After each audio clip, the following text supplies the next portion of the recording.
Shalom. Ya Pak Yo, silakan Pak Yo. Selamat malam Pak Yo. Oke.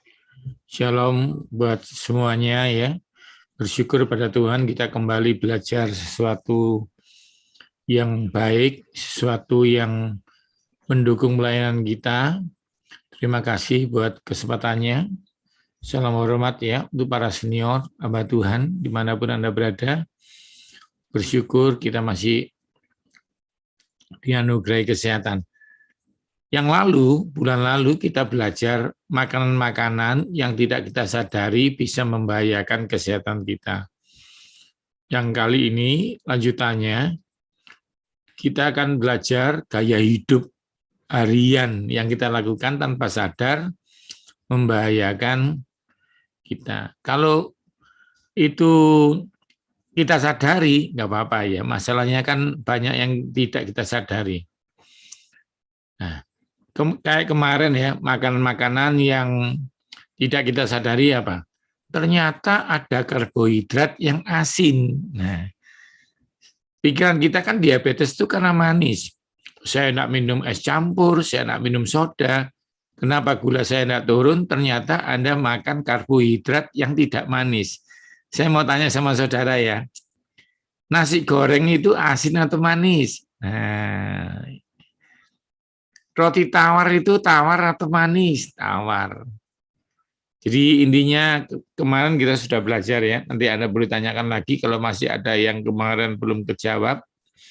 Terus makanan misalnya nih, ada ayam goreng sama chicken nugget, harus milih ayam goreng. Kalau sekali-sekali frozen chicken nugget boleh, tetapi gizinya pasti tidak sebanding dengan namanya. Ya, namanya chicken, tapi karena ada campuran.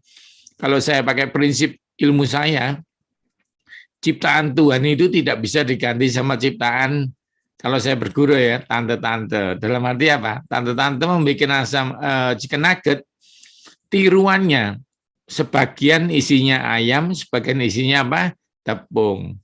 Diolah lagi, vitaminnya hilang lagi. Jadi chicken nugget boleh enggak? Boleh.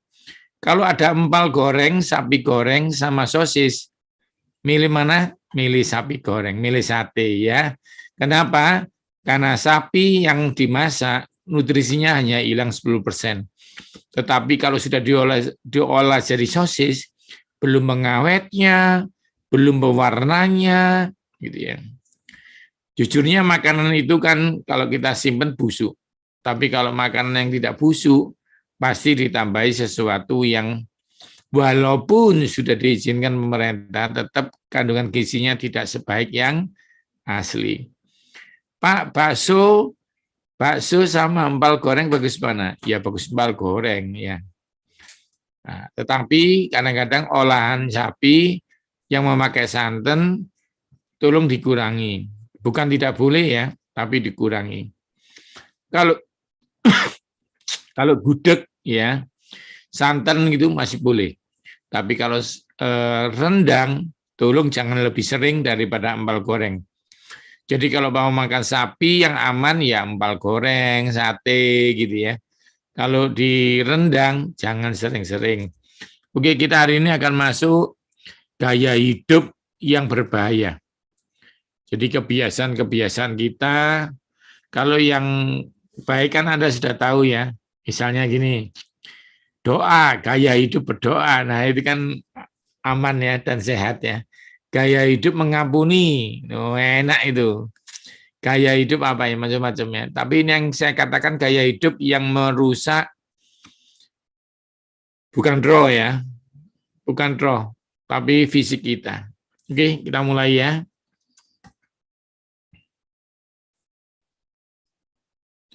Kita akan mulai, sebentar saya siapkan PowerPoint-nya. Saya siapkan PowerPoint-nya. Oke. Sebentar. Bersyukur ya. Oke, ini. Kebiasaan-kebiasaan yang Anda tidak sadari bisa membahayakan secara perlahan-lahan.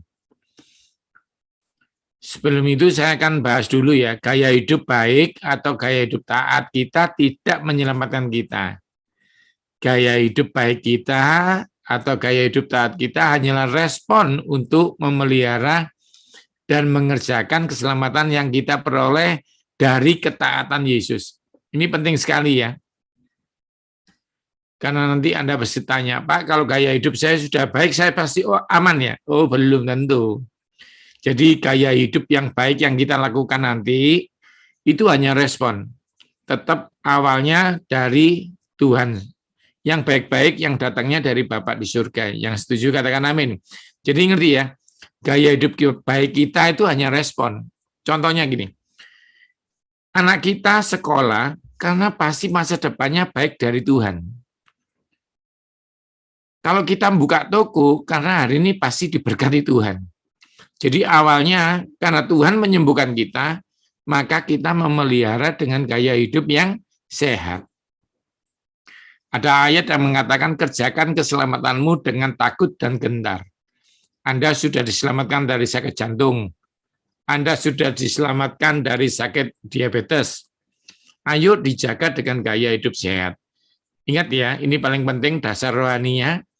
Gaya hidup taat kita tidak menyelamatkan kita. Gaya hidup taat kita hanyalah respon untuk memelihara dan mengerjakan keselamatan yang kita peroleh. Yang taat itu Yesus, bukan kita ya.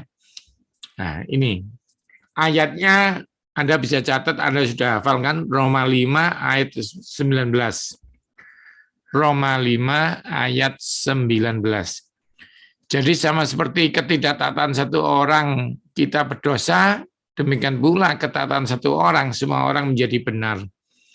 Jadi karena Yesus ya, maka kita meroleh. Sekarang kita baca ini, penting. Kebiasaan-kebiasaan yang baik menciptakan gaya hidup yang baik. Akhirnya apa? Berguna dan membangun. Tapi kalau gaya hidup yang buruk dibangun dari kebiasaan yang buruk. Ini berbahayanya begitu Bapak Ibu. Ini terjadi di rumah tangga, keuangan, kesehatan, pelayanan. Jadi ingat ya, kebiasaan yang baik menghasilkan gaya hidup yang baik, lalu bermanfaat membangun kesehatan kita. Kalau saya boleh bergurau ya saudara, kesehatan Anda sekarang itu hasil dari gaya hidup yang lalu.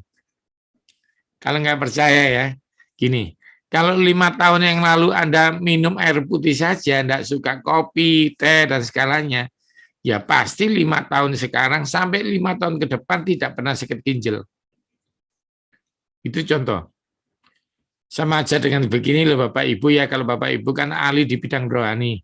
Kalau suka memberi, Anda akan diberi. Itu sudah pasti kok. Jadi keuanganmu sekarang itu kelihatan 5 tahun lalu kamu bagaimana. Nah ini harus dibicarakan supaya kita Bapak Ibu atau jemaat yang hari ini lagi sakit, gampang kok. Ayo dibangun gaya hidup yang sehat hari ini, 5 tahun lagi pasti lebih baik. Ngerti ya? Tentunya bersama Yesus. Jadi kalau hari ini Anda ambil keputusan, oke Pak Yo, saya mau coba besok melakukannya. Ya pasti 3 bulan lagi migrainmu hilang. Pak Yo saya janji, saya akan mengurangi nasi. Ya 3 bulan lagi perutmu tambah langsing. Itu sudah pasti saudara. Jadi ngerti ya? Kita pelajari hari ini, dilakukan besok Senin, 3 bulan Anda coba, gitu ya. Oke, sekarang kita masuk. Janganlah kamu sesat pergaulan buruk merusak kebiasaan yang baik. Kalau Anda dengar saya tiap bulan, mau tidak mau apa? Oh, katanya Pak Yo, jangan banyak-banyak kerupuk. Ya ini itu. Katanya Pak Yo makan kacang sehat, tapi jangan 1 toples. Kan gitu toh. Nah, kalau temanmu suka makan kacang, ya Anda suka makan kacang. Misalnya nih Pak Dasimun ya, Pak Dasimun suka berdoa, ketemu saya, ya saya jadi suka doa Pak, karena Bapak suka doa. Kalau saya enggak kumpul Pak Dasimun, enggak suka doa. Misalnya begitu ya. Misalnya Pak Matius Slamet ini suka menyanyi misalnya gitu. Saya kumpul beliau, saya jadi suka menyanyi. Ngerti ya? Nah, kalau sebelahnya ngerokok, anakmu pasti ngerokok, kan gitu. Karena itu saya sering ngomong, jangan makan jeroan, supaya Anda mengurangi paling tidak. Gitu ya. Oke, seperti itu. Jadi teman itu bahaya ya. Jangan jadi juru selamat ya. Kita hanya bisa berbuat baik supaya dia ikut berbuat baik. Tapi kalau temanmu itu berbuat buruk, lama-lama bisa mempengaruhi Anda. Tadi ada ayatnya kan, jangan sesat. Contoh nih, kalau misalnya nih, bulan depan ya, Juli saya ke Lumajang misalnya, ketemu Pak Manto.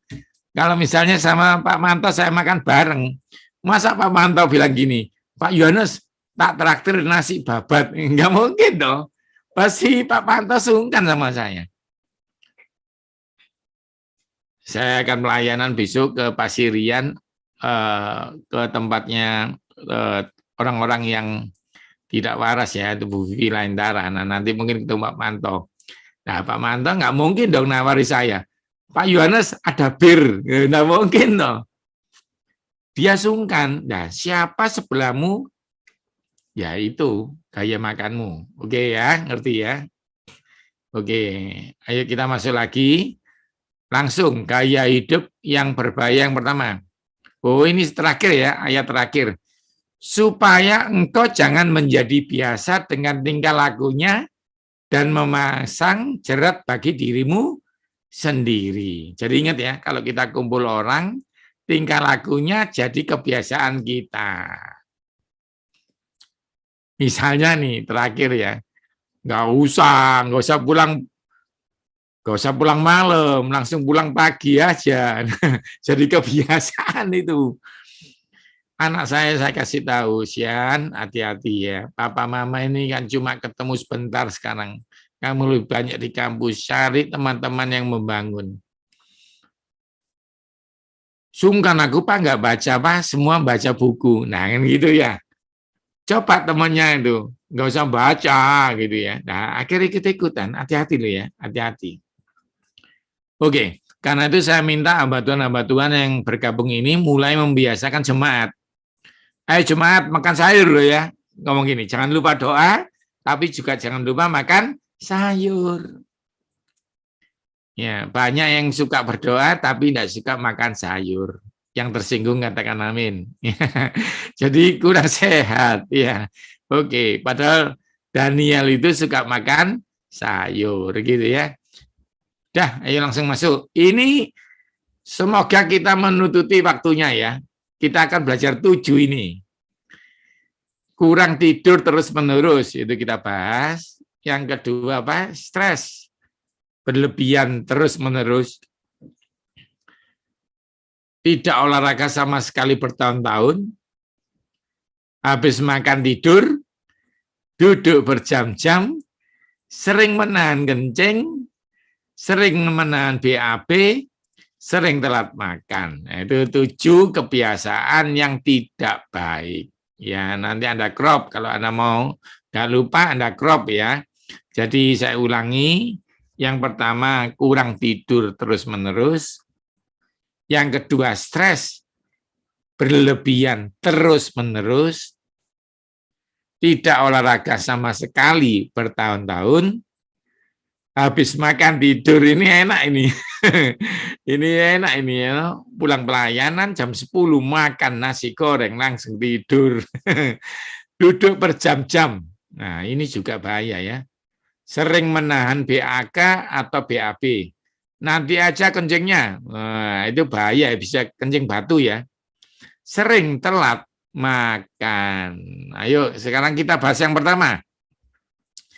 Yang pertama apa? Tidur terlalu malam dan kurang tidur terus-menerus. Nah, ini ya. Yang pertama, berat badan bisa melonjak naik. Nah, itu catat itu. Kalau kurang tidur, berat badan melonjak naik. Jadi ibu-ibu, dengarkan saya. Kalau Anda mau langsing, usahakan tidurnya di bawah jam 9. Kecuali menemani suami sekali-sekali. Saya pribadi dan Mega istri saya kalau tidur di bawah jam 9, kecuali hari Sabtu anak saya kepingin Pak temeni Pak, ya udah. Atau melayani kayak kemarin saya melayani pas Amerika ya. Amerika itu di sana jam 10 pagi, saya jam 10 malam, Saudara. Jadi aduh, terpaksa ya. Tapi kalau tidak, saya biasakan tidur jam 9. Sekali-sekali silakan. Penting ya. Yang pertama apa? Berat badan bisa naik. Kalau bapak-bapak mungkin berat badannya tidak naik, tapi perut pasti buncit. Kalau tidur malam hari. Jadi kalau tidak penting, tidur tidak usah malam-malam. Itu yang pertama. Loh, Pak Yohanes, tidur itu berapa jam? Ya, kalau Anda sudah umur 50 tahun, minimal 7 jam. Kalau 7 jam nanti, wah, ya memori Anda bagus. Enggak, Pak Yohanes, saya kepingin bacon kok. Jangan, ya.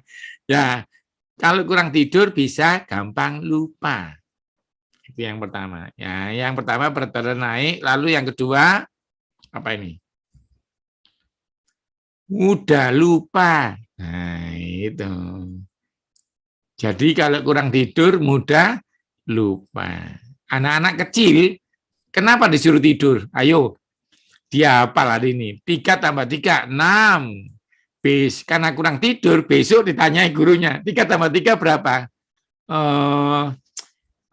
Berapa ya? Gitu. Begitu dia tidur siang, akhirnya ingat, oh iya 6 ya, gitu. Ngerti ya saudara?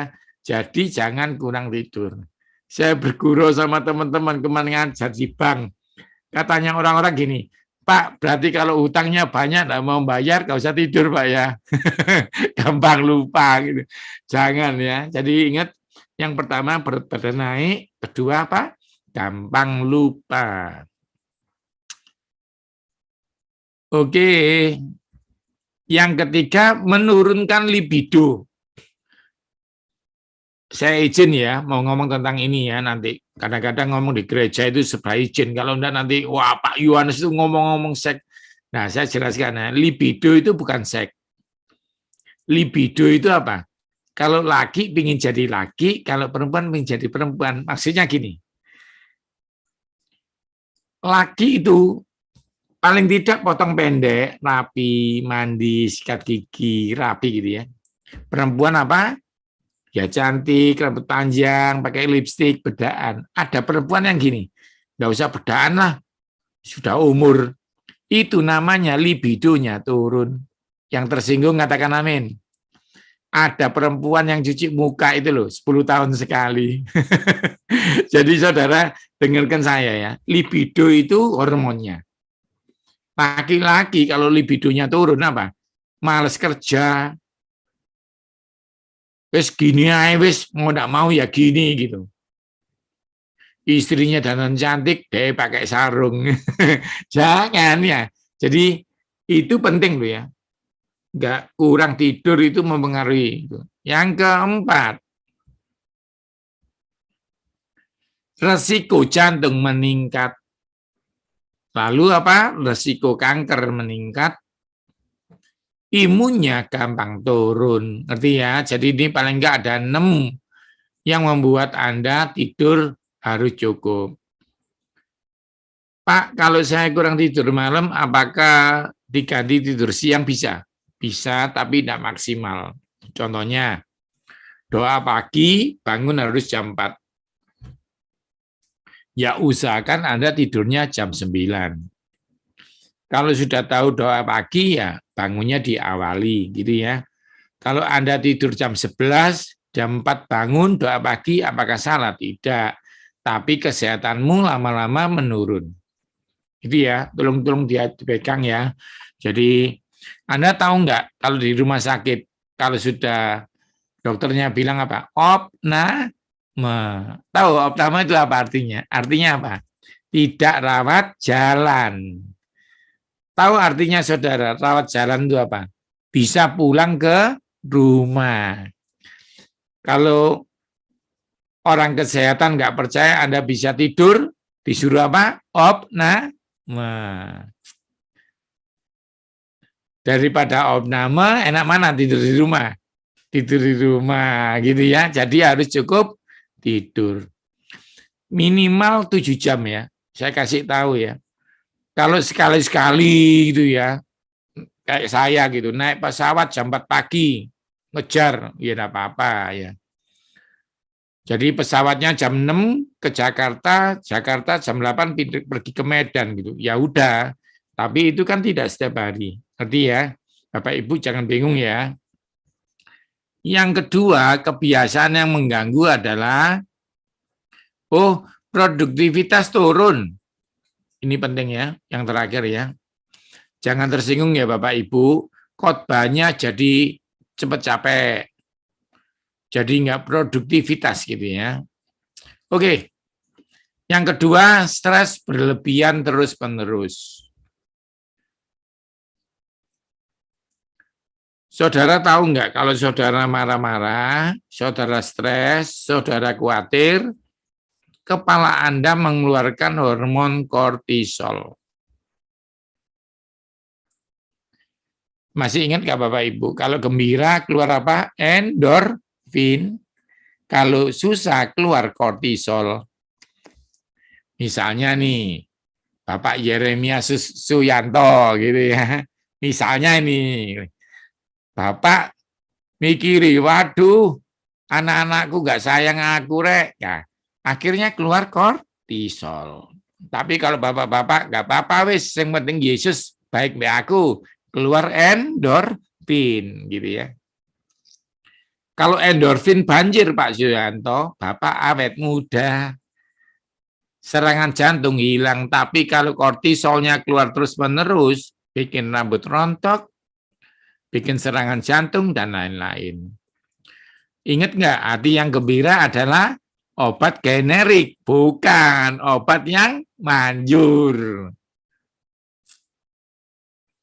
Karena itu kalau saya ketemu pasien kanker, saya bilang gini, ini jusnya, tapi artinya harus seneng. Begitu susah, stadiumnya naik. Kemarin ada pasien ya, masih umur 22 tahun, tiba-tiba suaranya serak seminggu, tiba-tiba suaranya hilang 2 minggu. Dibawa ke dokter apa? Kanker faring, kanker tenggorokan. Saya bilang, kasih aja jus wortel, lalu kalau hari Selasa jus jambu, saya kasih jus-jusnya, tapi nggak boleh stres. Begitu makan sayur dan buah yang saya sarankan dan berdoa, stadiumnya turun 1. Tapi akhirnya mamanya kecelakaan. Dia stres, stadiumnya naik 4. Hati-hati ya saudara. Kalau Bapak Ibu pendeta yang saya hormati punya jemaat yang sakit kanker, obatnya cuma Yesus dan gembira. Kalau enggak seneng, pasti stadiumnya naik. Jadi, ngerti ya, harus seneng. Pak, masalahnya Pak, yang dibuat seneng enggak ada Pak. Nah, ingat itu. Filipi 4 ayat 4 kalau enggak salah ya. Bersukacitalah karena Tuhan. Anak enggak nurut, enggak apa-apa. Yang penting punya Tuhan. Makan sederhana, yang penting ada Tuhan. Ya, kalau Anda percaya, ya bagus ya. Oke, kita lanjutkan. Akibat dari stres. Nah, ini yang pertama sakit perut. Sakit perut. Yang kedua diare atau sembelit. Jadi orang stres itu ada 2. Kalau enggak, maaf ya, mencret, diare, ya musuhnya sembelit, enggak bisa keluar. Pernah punya anak enggak? Diare-diare. Kenapa? Ujiannya enggak bisa. Kalau bapaknya enggak punya duit, kalau anaknya kena matematika. Sama-sama diarenya. Ada yang enggak diare, tapi apa? Sembelit. Jadi kalau ketemu pasien sembelit, saya kasih jus 3. Nanas, wortel, tomat. Pasti keluar. Kalau enggak keluar, berarti apa?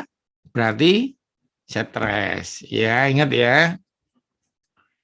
Basir, tahu nggak ya ambeien ya, basir ya. Basir juga karena apa? Stres. Yang ketiga, luka pada lambung. Sakit kepala, gangguan seksual, kesulitan bernafas, diabetes, dan mensnya terganggu. Ada anak kuliah ketemu saya, Pak Yo, saya kalau mens itu 6 bulan sekali, loh, harusnya tiap bulan. Ternyata dia stres. Tadi ya, ada yang gula darahnya naik. Saya sudah diet, sudah pakai obat. Kenapa gula darah saya tidak turun, Pak Yu? Karena Anda stres. Stres itu bukan karena orang lain ya, bukan karena diri sendiri, banyak stres itu. Bapak Ibu pendeta yang saya hormati, kadang-kadang hamba Tuhan kalau jemaatnya ngomong gini, Pak Pendeta, saya mau cerai. Stres enggak pendetanya? Stres toh? Banyak pendeta yang mikiri jemaat nggak bisa nulung, akhirnya sedih. Maka yang keluar apa? Kortisol. Kalau jemaatnya nggak punya uang, kontrolnya habis, bagaimana? Ya doakan. Bagaimana caranya dikuatkan. Tapi Bapak Ibu nggak boleh stres. Kalau Bapak Ibu stres sampai dibawa pulang, wah kacau ya. Nanti Bapak Ibu sakit gitu ya. Oke. Masuk lagi sekarang. Yang ketiga apa? Tidak olahraga sama sekali bertahun-tahun. Kalau saya mau tanya nih, misalnya saya berguru loh ya, Pak David aja teman saya nih. Pak David, terakhir olahraga kapan? Oh, kalau Pak David mungkin kemarin. Tapi saya pernah tanya sama teman saya, kapan kamu olahraga terakhir? Ya SMA, SMP gitu ya. SMA mau enggak mau olahraga seminggu sekali. Itu apa? Olahraganya guyonan. Jadi Bapak Ibu kalau enggak olahraga selama lebih dari 3 tahun, lututnya aus. Oh iya, saya mau cerita sama Bapak Ibu. Ayo kita lihat gambar aja ya, supaya lebih jelas ya. Nah, Bapak Ibu bisa lihat gambar ini. Ini artinya apa? Bensinnya penuh, full.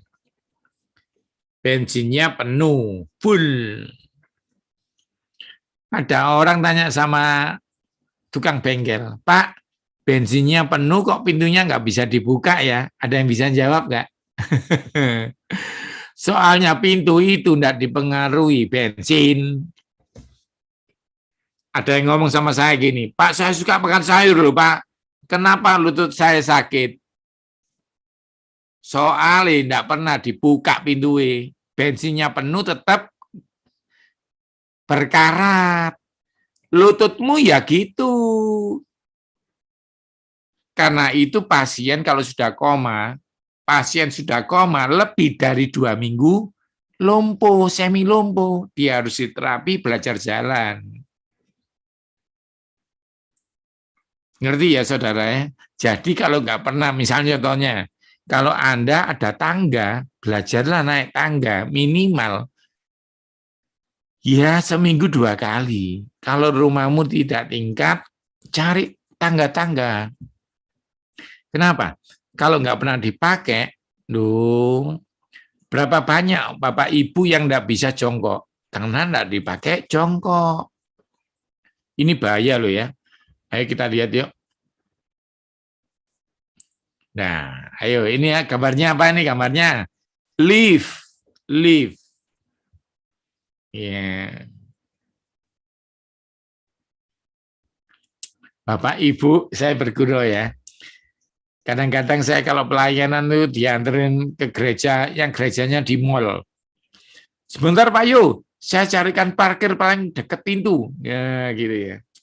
Saya bilang enggak usah, enggak apa-apa, jarak 50 meter enggak apa-apa.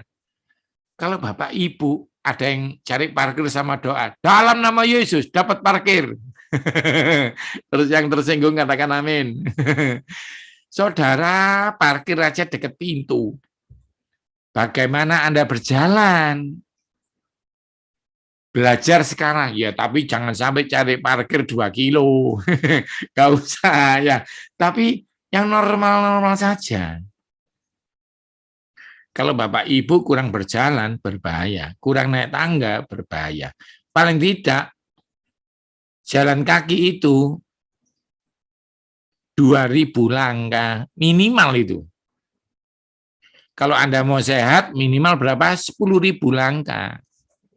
Pak Jarot, pernah dengar ya Pak Jarot Wijardako ya, itu teman saya, dia diabetes, dia akhirnya berkomitmen tiap hari 10.000 langkah, sekarang lepas obat gulanya normal. Bapak Ibu kalau punya sepatu olahraga, tolong komitmen. Di handphone, minta tolong anaknya download aplikasi jalan. Bapak dihitung langkahnya, oh lumayan 3.000 langkah. Jantungmu tidak bisa kena serangan jantung. Kalau 5.000 langkah, kolesterolmu turun. Kalau 10.000 langkah, diabetesmu hilang.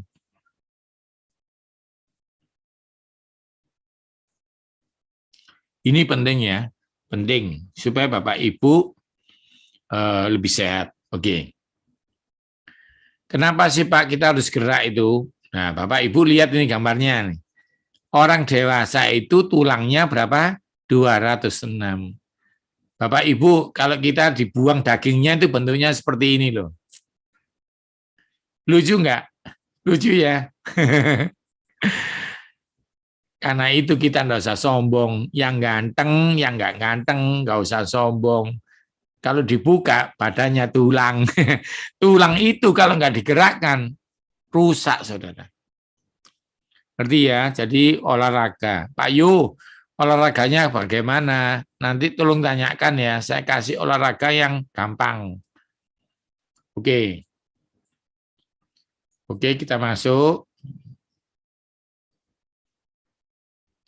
Agak cepat aja ya, sudah 30 menit. Ini otot. Otot kalau nggak pernah digunakan, mengecil. Oh ya, saya mau tanya, Bapak Ibu tahu nggak kenapa kita tambah tua, tambah kurus? Ayo. Soalnya badannya tidak digerakkan kayak masa mudanya. Bapak Ibu kira-kira pahanya sama dulu gede mana?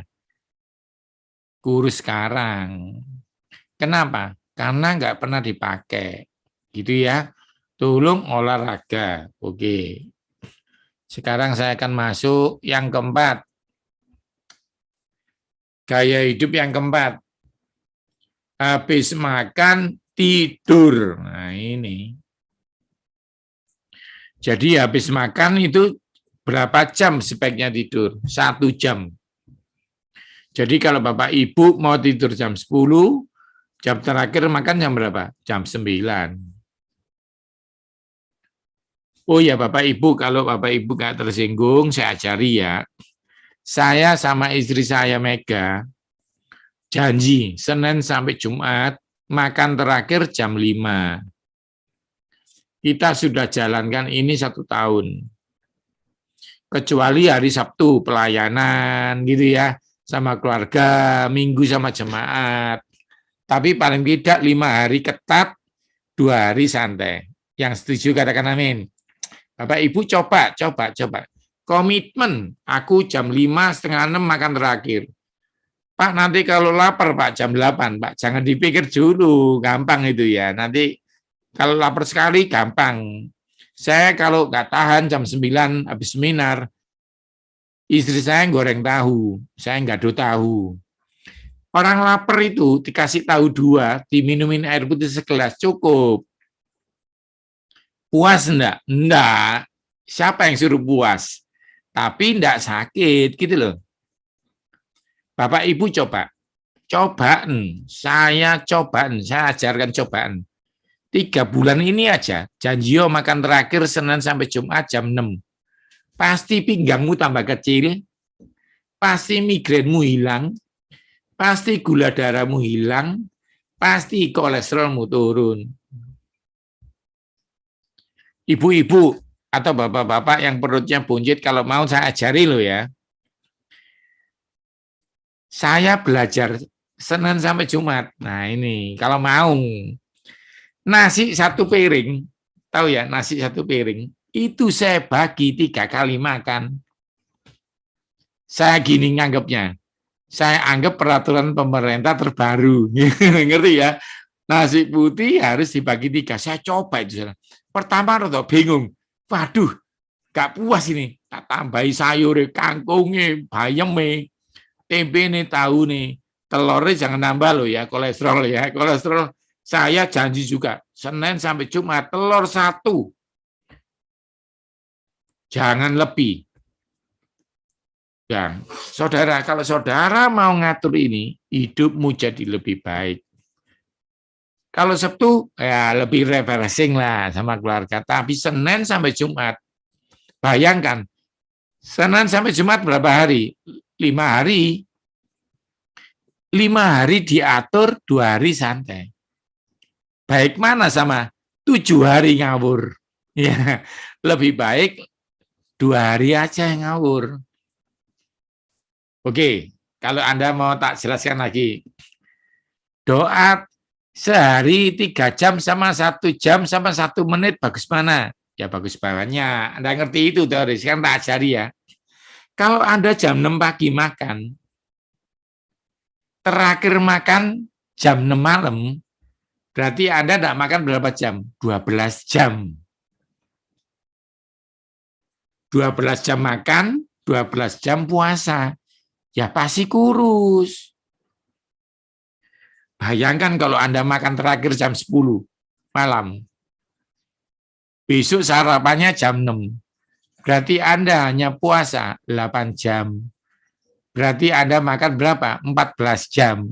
Banyak makannya daripada puasanya. Ya gemuk. Makanya tak ajari Bapak Ibu. Jadi ya, dengarkan saya. Misalnya nih, Pak Markus Sabtu Haji. Kalau Bapak terakhir makan jam 7, janji yo, besok makan pagi jam 9. Lalu lumayan itu. Kalau Bapak, misalnya Pak David, terakhir makan jam 6, janji yo, besok sarapan setengah 8. Mau enggak mau, migrenmu turun, kesehatanmu bagus. Gitu aja loh saudara. Semoga ini saudara diberkati ya. Gaya hidup yang sehat.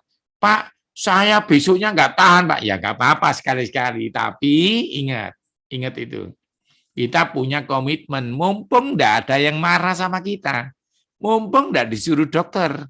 Paling enak ngatur diri sendiri. Gitu ya. Bapak Ibu kan ngerti bagaimana melatih hati untuk berdoa, atau enggak gampang toh? Ya seperti itu, gitu ya. Misalnya Pak David ngomong, Pak Yohanes, aku sekarang komitmen bangun jam 5 doa. Ya seperti itu, komitmen seperti itu.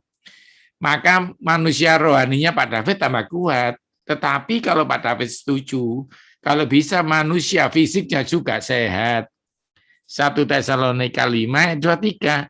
Hendaklah tubuhmu, roh, jiwa sempurna, gitu ya. Ya, ayo yang berikutnya. Duduk berjam-jam. Ada kasus waktu saya ke Amerika, kan pesawatnya itu 24 jam. Bayangkan saudara, duduk terus ya. Saya tiap 3 jam berdiri, jalan, kecuali saya tidur. Ditanyai pramugarinya, kenapa? Anda ada apa? Enggak apa-apa, saya mau jalan-jalan saja. Di ujung ada orang tua, sampai Amerika sudah meninggal. Kenapa? Kalau Anda duduk lebih daripada 4 jam, Anda tidak berdiri, maka darah kental di kaki bisa naik ke paru-paru. Karena itu, habis lari juga nggak boleh langsung duduk lama juga nggak boleh. Gini ya saya jelaskan ini.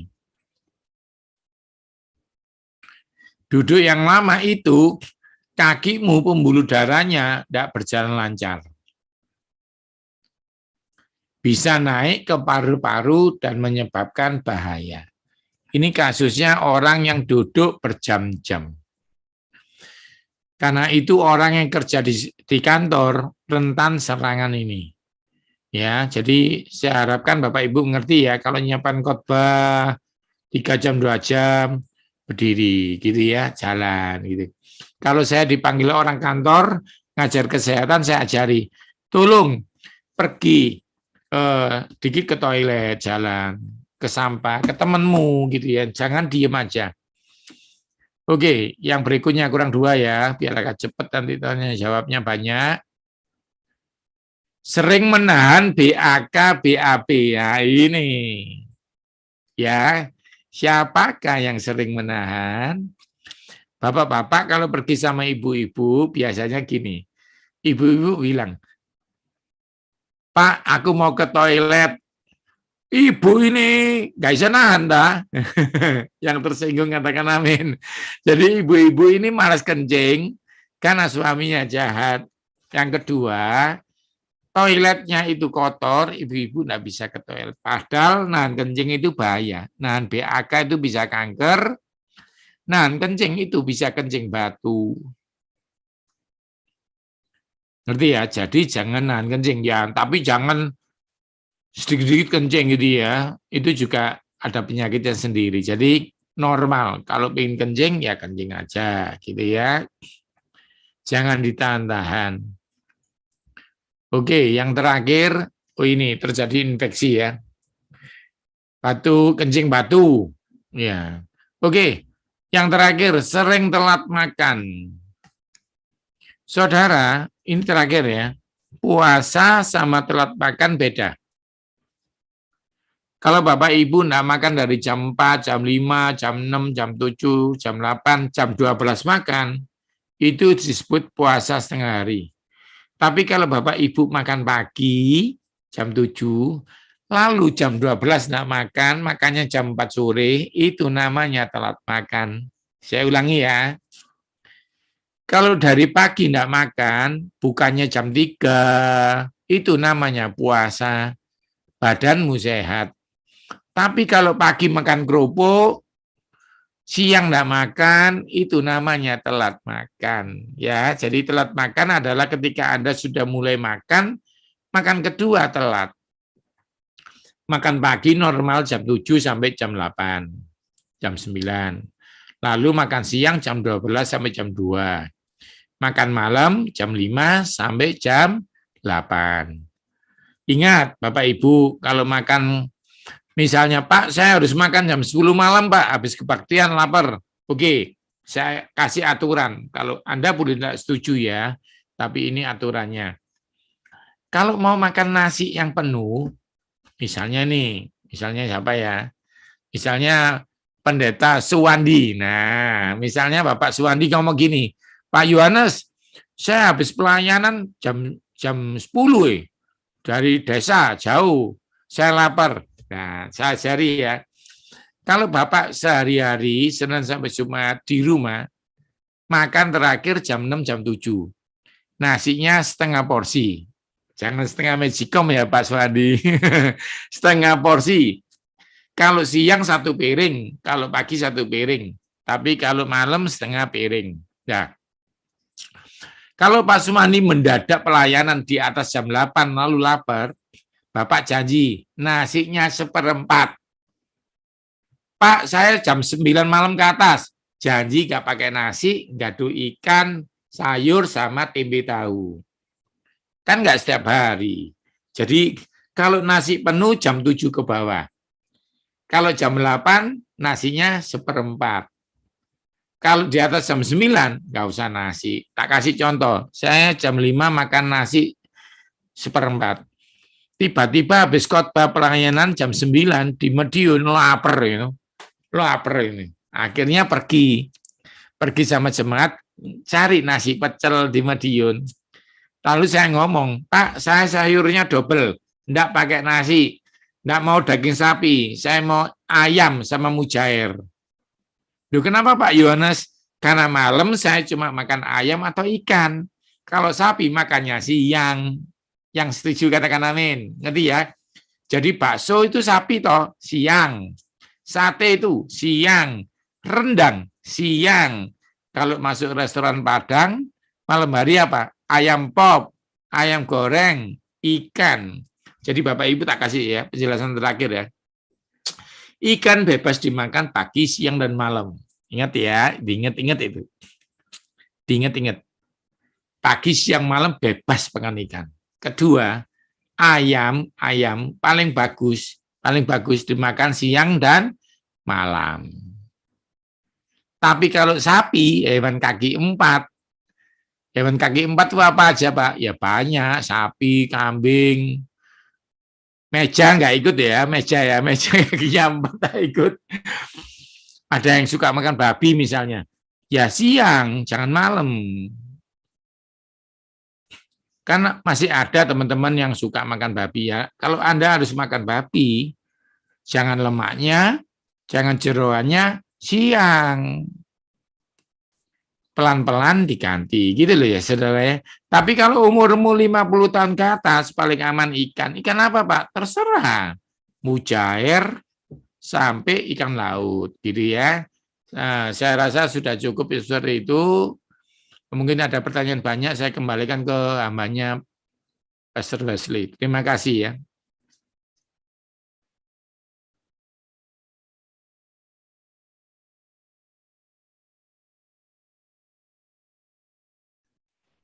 Kalau ada yang mau tanya, silakan, ada banyak pertanyaan, tapi saya kembalikan ke moderator, Pastor Wesley. Ya. Jadi ingat ya teman-teman ya, pokoknya ikan itu bebas dimakan pagi, siang, dan malam. Kalau ayam, ya siang dan malam. Jadi pagi boleh nggak? Boleh.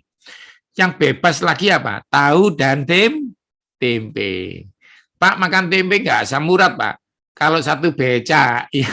Kalau makannya sepotong, 2 potong, 3 potong ya enggak, ya. Itu. Pak sayurnya kebanyakan asam urat, enggak ada itu. Ya, enggak ada asam urat dari sayur itu. Oke, saya kembalikan ke Pastor Wesley ya. Atau ada yang mau tanya dulu? Silakan aja.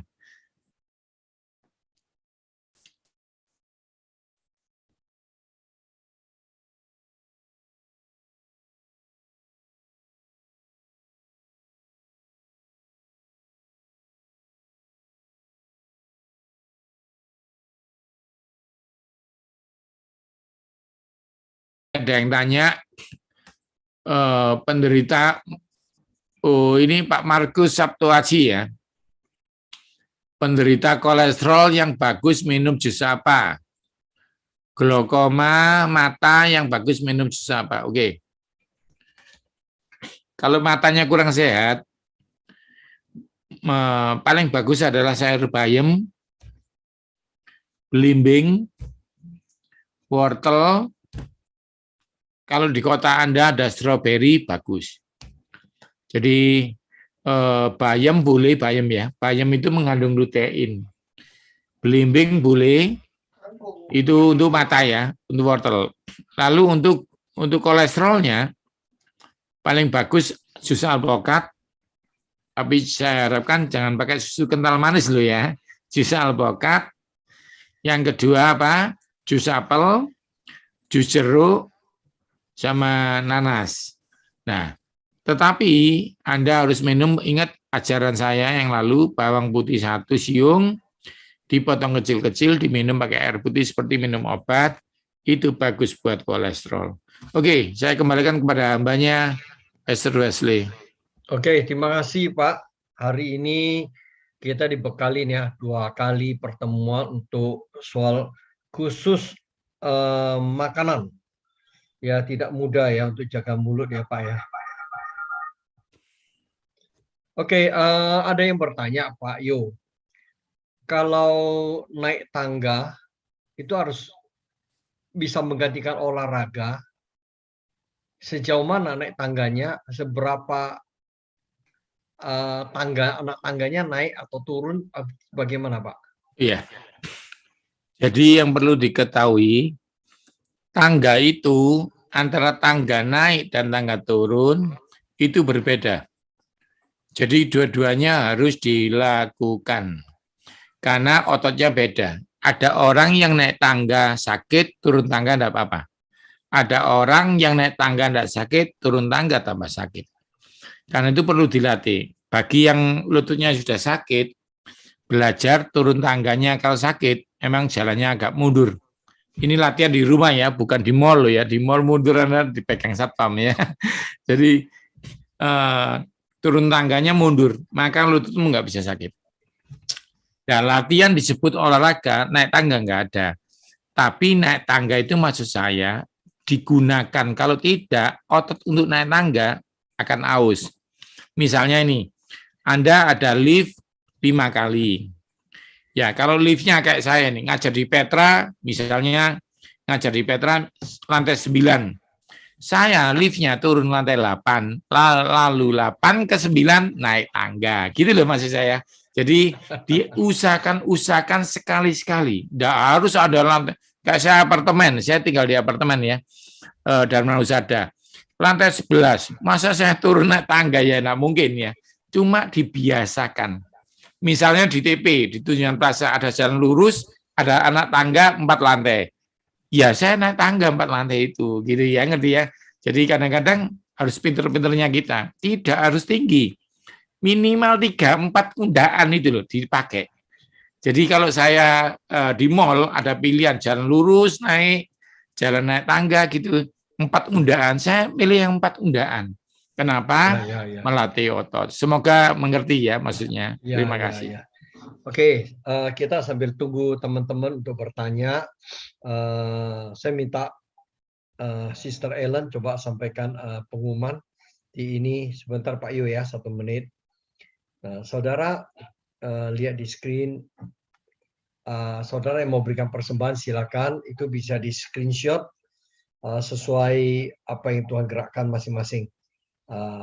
Berilah dengan sukacita, sukarela, seberapa Tuhan taruh dalam hati kita untuk menunjang pelayanan.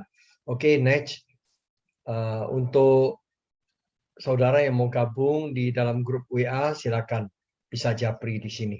Saya kira tidak ada banyak pengumuman, seperti biasanya minggu depan kita kembali. Pak Yu, kalau untuk orang yang punya usia, apakah beban lutut itu untuk naik tangga itu harus dikurangi, Pak? Ataupun berjalan untuk bebannya badan itu? Iya, jadi gini, karena itu saya ajarkan sebelum Anda ototnya lemah, tolong dilatih 3 lantai aja. Kalau bagi yang sudah sakit, memang harus latihannya beda. Nanti saya ajari kalau mau ya. Tapi intinya sebelum yang sakit-sakit ini loh, tolong kalau ada 3 undaan gitu ya, dipakai. Jangan muter. Nah, itu akan melatih kekuatan supaya tidak sakit. Nah, untuk orang tua, memang beban ini kan sudah lama, tapi bagi orang tua yang lututnya dipakai, ya tidak kerasa. Karena itu bagi saya dilatih. Naik tangga 2 langkah. Nanti saya kasih gerakannya aja ya, supaya ngerti ya. Jadi ada latihan gerakan yang bisa membuat tangga lutut jadi bagus. Nanti saya carikan. Baik. Untuk ada dari YouTube bertanya dari Bu Setianingsi, kalau habis operasi katarak sebaiknya minum jus apa ya Pak? Terima kasih. Nah, itu sama dengan glaukoma tadi ya. Jadi belimbing, wortel, jus apel atau stroberi atau bayam. Ya, bayam itu juga bagus buat mata. Sebenarnya vitaminnya namanya lutein gitu ya, lutein. Beta karoten ada 2, lutein, beta karoten. Kalau Anda beli di apotek bisa. Tapi kalau mau dari alamnya itu bayam, wortel, apel, belimbing gitu ya. Ya. Oke. Mengenai Pak Yu, mengenai donor darah, apakah baik untuk kesehatan kita dilakukan 6 bulan sekali? Mohon pencerahannya Pak. Terima kasih. Tuhan Yesus memberkati. Dari Pak Julius Gunawan. Donor darah itu gini ya. Donor darah itu jangan sampai dibuat untuk buang darah kotor. Itu dulu ya. Itu harus saya perbaiki. Murni Anda memberi. Ya, tolong itu saya jelaskan lagi. jangan gini, yuk donor yuk buang darah kotor, jangan ya. Masa memberi yang kotor-kotor ya. Intinya gini, kalau Bapak Ibu nggak sehat, jangan donor. Kasihan yang terima ya. Jadi kalau Bapak Ibu sehat, ayo memberi yuk, menolong orang gitu dulu. Karena apa? Banyak juga teman-teman yang merasa apa? Oh, habis donor aku enteng gitu. Kenapa? Racunnya hilang. Bukan itu. Karena donor darah ini harus diperhatikan. Kalau Anda lakukan setahun 2 kali, boleh aja, bagus. Tapi ingat, harus disiapkan. Donor yang benar, dengarkan saya ya, Anda seminggu itu makan telur tiap hari 5, tapi kuningnya 1. Saya ulangi lagi. 5, kuningnya 1. Seminggu sebelum donor. Maka waktu donor, Anda tidak sakit. Albuminmu cukup. Itu yang kedua. Tolong jeruk ya, jeruk nipis itu ya, diperes setengah, dikasih air, kasih madu, diminum setelah makan siang supaya tidak kena mah. Itu supaya daya tahan tubuh tidak turun. Yang ketiga, Anda harus cari ikan ya, karena protein ikan itu yang cepat menggantikan darah. Yang terakhir, kacang hijau, jangan lupa. Karena itu kalau habis donor biasanya dikasih kacang hijau sama telur. Karena itu nggak cukupi, mending seminggu sebelum donor, misalnya gereja atau Pak Wesley ngadakan donor. Saya mau ikut Pak Wesley, seminggu sebelumnya saya siapkan fisik saya. Sehingga darah yang diberikan kepada orang bagus, tubuhmu juga bagus. Semoga ini memberkati ya. Terima kasih. Ya, ya, ya. Jadi bicara darah kotor, kok bisa ya Pak ya? Kita pernah dengar itu habis donor enak ringan, wah bersih darah. Sebenarnya gini Pak Wesley, kalau saya boleh menjelaskan, hati kita itu menerima darah kotor untuk dijadikan bersih. Jadi kita sudah punya sistem sendiri. Ya, filter ya. Iya, filternya. Jadi darah merah yang tua diganti. Karena itu kita kalau cek HbA1c 3 bulan. Kenapa? Karena umur darah itu 3 bulan. Karena itu 3 bulan yang lalu darah kita masih bisa diperiksa. Setelah itu enggak bisa, karena dibuang ke hati untuk dibuang. Ya, semoga memberkati ya. Kalau hatinya rusak gitu? Ya, kalau hatinya rusak, dia masih bisa mengganti kecuali karena virus tertentu atau kanker. Ya. Oke. Shalom Pak, mau tanya, saya terdiagnosa karena anemia kronis. Makanan apa untuk cepat memulihkan, sedangkan saya tidak suka makan rasa mual, Pak. Ini pendeta ini. Pendeta. Ya. Jadi gini, kalau anemia itu berbahaya. Lama-lama anemia jadi sabit dan macam-macam ya. Tapi anemia itu awal dari nggak fitnya badan, karena zat besinya. Zat besi itu Anda tahu nggak? Ngiket oksigen. Jadi kalau Anda anemia, oksigennya kurang. Hubungannya penyakitnya banyak. Anemia itu kurang zat besi. Nomor 1, saya ngomong merek ya, supaya Anda berkati. Tonikum Bayer, dicatat itu. Tonikum Bayer. Anda beli aja di apotek ya. 2 sendok pagi, siang, malam, itu lumayan. Yang kedua, bayam. Kalau ada bayam merah lebih sempurna. Ketiga, hewan kaki 4 jangan jeroannya, dagingnya itu bagus. Kalau ahli gizi yang kuno, dia ngomong hati. Kalau saya nggak setuju. Karena apa? Nanti Anda dapat zat besi dari hati, tapi dapat kolesterol. Mendingan dapat dari daging tanpa kolesterol. Yang terakhir, telur. Itu bisa, kalau Anda mual, nggak bisa makan, paling nggak telur 1. Yang terakhir adalah kacang hijau. Itu bagus buat anemia. Pak Manto, itu kalau Anda olahraga berkebun, apakah menggantikan olahraga Pak Yohanes, katanya Pak Manto? Saya bilang ya, kalau berkebunnya Anda 1 jam, Anda sudah cukup. Cuma Anda harus tahu loh ya, berkebunnya Anda tangan kanan atau dua-duanya kiri. Takutnya gini, kalau Anda misalnya megang pisau tangan kanan, tolong kirinya dilatih. Kalau kanan hanya dilatih pegang alat, kirinya enggak, maka nanti kalau kena serangan stroke yang kiri. Jadi harus kalau olahraga kan kanan kiri. Masa olahraga kaki kanan aja ya. Jadi usahakan Pak Manto enggak pakai pegang alatnya kanan kiri gitu. Terima kasih. Ya. Pak, kalau bicara dengan tadi kacang hijau banyak manfaat. Kalau kacang hitam, ketan hitam ya, itu katanya untuk baik buat orang sakit diabetes, betul nggak Pak? Ya, jadi yang hitam-hitam itu beras hitam, ketan hitam, ya juga anggur hitam, itu mengandung polifenol namanya.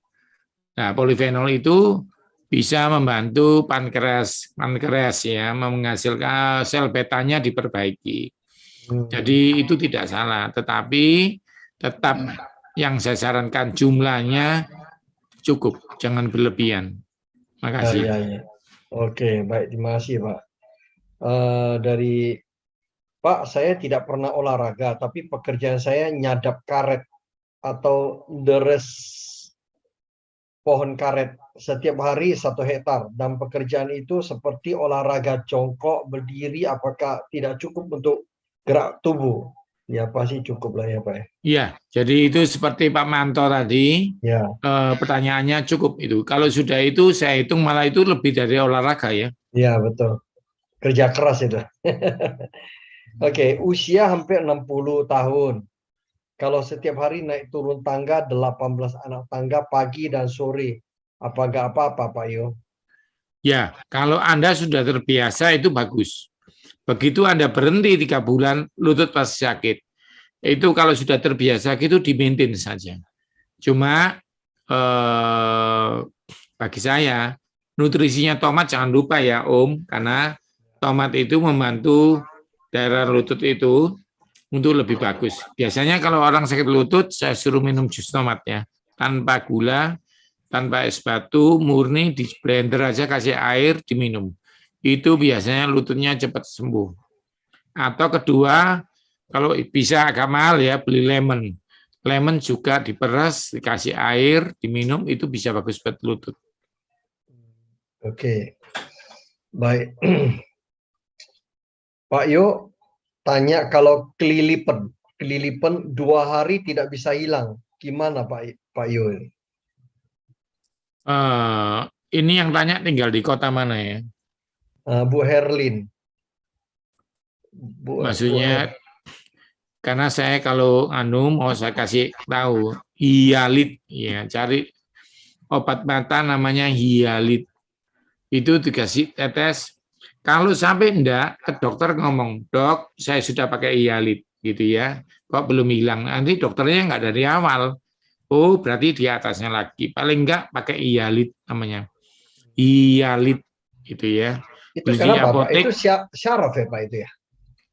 Oh, enggak. Jadi tadi kan matanya toh. Iya, matanya ya, kelilipan Ya. terus. Jadi lihat itu berarti sudah masuk sampai kelas retina. Kalau biasanya saat kelilipan tapi kena air hilang nggak apa-apa. Tapi kalau sampai sakit terus, paling enak kasih hialit. Kalau nggak bisa, baru ke dokter. Ya. Karena takutnya kan daerah mata itu syarafnya lembut, sangat lembut. Oke, ini dari pendeta Jamie Weku. Kalau ada riwayat diabetes dan mengalami vertigo, sebaiknya makan apa ya Pak Yonas? Terima kasih. Vertigo ini gini, kalau saya boleh sarankan, apakah Anda punya sakit MA? Kalau vertigo ini kan bukan penyakit bawaan. Kadang-kadang orang yang kena sakit MA berat, itu ciri-cirinya kayak jantung, lalu ada juga vertigo. Jadi saran saya buat aja kunyit, ya kunyit 10 cm, direbus air 2 gelas, setelah dingin, diminum setelah makan siang sama sebelum tidur. Itu membuat MA-nya sembuh, vertigonya hilang. Karena vertigo itu 60% dari sakit MA. Nah, asam lambung yang naik itu orang tidak sadar. Kok vertigo aku ya? Ternyata dia asam lambungnya naik. Begitu ya. Tapi kalau Anda mau cepat ya beli obat namanya Vertisin. Vertisin Saya ulang ya, vertisin. Itu menghilangkan, tapi penyebabnya nggak hilang, vertigo lagi. Cuma supaya nyaman, 1 jam, 2 jam, 4 jam, minum vertisin dulu, baru itu. Ya. Oke, di YouTube bertanya dari Bu Lani. Shalom Pak, untuk penderita autoimun, makanan apa yang cocok dan benar untuk dikonsumsi Pak? Terima kasih, Tuhan memberkati. Autoimun itu pola makannya seperti biasa, tapi ada yang dihindari. Dia bebas makan yang lain-lain seperti saya sebutkan tadi, cuma ada yang dihindari. Yang pertama apa? Makanan kaleng. Yang kedua, makanan olahan. Olahan itu apa Pak? Yaitu chicken nugget, sosis gitu ya. Yang ketiga, tidak boleh stres, karena stres itu memperberat kortisol, kortisol memperberat imunnya turun, gitu ya.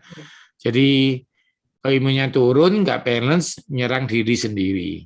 Jadi itu aja, yang penting jangan makan makanan kaleng, jangan makan makanan olahan seperti permen, chicken nugget, sosis, lalu jangan stres. Ya, thank you. Back to the nature. Ya. Oke, malam Pak Yo, mau bertanya untuk kesehatan rahim atau kandungan. Baiknya konsumsi apa Pak Yo? Satu lagi, jika ada polip di rahim, bisa dibantu konsumsi apa Pak Yo? Terima kasih. Semua yang bentuknya berry, strawberry, cranberry, apapun yang paling gampang strawberry ya, di setiap kota ada, itu untuk rahim. Yang kedua, pepaya. Pepaya dipotong-potong, dimasukkan gelas, segelas itu ukurannya setiap hari, kecuali hari Sabtu Minggu ya, 5 kali dalam sehari, dalam seminggu. Lalu jus wortel itu bagus untuk rahim ya. Jadi pepaya, stroberi, sama wortel. Gantian aja ya. Itu bisa juga termasuk untuk polipnya atau kista. Ya, pokoknya polip, kista, miom, berhubungan dengan rahim. Tapi sekali lagi ya, jangan stres. Ya, itu. Terima kasih. Oke, dari YouTube, Pak. Tadi saya dengar kalau mau turunkan gula darah, minimum atau harus jalan 10.000 langkah. Tapi saya autoimun, rheumatoid artritis, sendi-sendinya sakit. Kalau kebanyakan jalan itu solusinya bagaimana, Pak Yo? Speakernya masih mute, Pak Yo. Paling tidak Pak Jarot teman saya itu kan nggak rematik, jadi dia pakai cara itu efektif. Tapi bagi Anda yang rematik memang tidak bisa karena sendi-sendian. Ya, Anda kembali ke laptop yang dulu, apel dan buncis 10 di blender, diminum. Itu membantu sel beta. Kedua, Anda harus ketat karbohidratnya. Anda harus ketat karbohidratnya. Kalau saya tidak punya nomor teleponnya, tapi kalau Anda mau, ada grup diabetes di bawah Pak Jarot itu ya. Bagi yang diabetes, kalau mau gabung, bilang aja dari Pak Yohanes gitu ya, Pak Yohanes Sunardi. Nanti ada gabung, itu ada pelatihan, makanannya, olah nafasnya, ya gitu ya. Yang nggak perlu olahraga, jalan, ada olah nafas namanya. Jadi Pak Jarot lagi kerjasama sama saya untuk mendidik pasien diabetes. Banyak, anggotanya berapa? Anggotanya 12.000 ya. Dibagi nanti Anda gabung aja, cari di internet ya, atau Instagramnya Pak Jarot. Instagram Pak Jarot, lalu Anda gabung. Bilang aja dari Pak Yohanes Sunardi gitu. Nanti Anda akan diperhatikan ya. Oke, kalau Anda mau nanti dari situ nanti ada ketemu saya ya. Karena saya akan ngajar di Pak Jarot itu Juni, Juli, Agustus tentang diabetes. Ya udah, teman-teman bisa gabung ya di komunitas Pak Jarot di situ untuk khusus diabetes ya. Oke, Pak Yo mau tanya, mama saya usia 73 tahun mengalami gangguan air mata kering. Bagaimana mengatasinya, Pak? Tolong diulangi, Pastor. Mama saya usia 73 tahun mengalami gangguan air mata kering. Jadi matanya itu kering terus, bagaimana Tahu mengatasinya? saya. Itu kalau sudah di usia di atas seperti itu, memang tetap harus, kalau tinggal di Surabaya, Anda harus kunjungi Rumah Sakit Mata Undaan. Kalau Anda Jawa Timur hubungi itu. Kalau Jawa Barat ya mesti Rumah Sakit Mata Jakarta ya.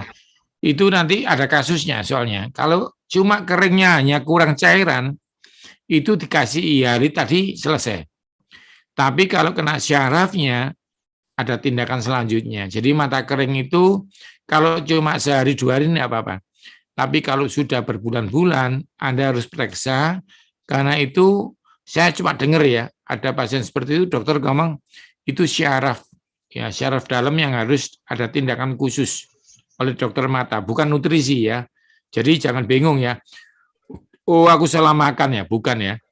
Mata merah aja itu ada 2, kalau Anda minum pengencer darah, matanya merah, itu beda penanganan dengan anak muda yang tidak minum pengencer darah. Pokoknya mata itu khusus ya, mata, gigi, itu kedokterannya khusus, karena ada syaraf-syaraf yang tidak bisa dipelajari orang biasa. Saya harapkan apalagi umur 70, Pak Wesley harus ke rumah Ya, sakit aja. ya betul, lebih baik ya. Oke, dari Bu Vera Sagita, untuk menjaga kesehatan lutut, minum perasan jeruk lemon sehari berapa sendok Pak Yo? Oh, bukan Minum, sendok ya. Jadi seperempat lemon diperas di gelas, dikasih air 1 gelas. Jadi dalam bentuk 1 gelas gini ya. Jadi 1 gelas air ini diisi seperempat lemon sama 1 gelas air. Jadi jangan diminum ekstrak, tidak boleh ya. Pakai air, karena tubuh kita 60% air. Kalau Anda minumnya dicampur air, langsung masuk ke sendi-sendi. Itu ya. Jangan lupa jus tomat juga bagus buat lutut ya. Pak, tadi kembali lagi untuk memperbaiki pankreas Pak ya, dengan apel dan buncis ya Pak ya. Selain itu ada apa lagi Pak untuk memperbaiki pankreas? Konsumsi apa Pak? Ya, banyak ya. Jadi kalau saya bikinkan buat pasien tuh supaya enggak bosen ya, cuma yang terbaik itu. Tapi dicoba ada yang misalnya gini nih.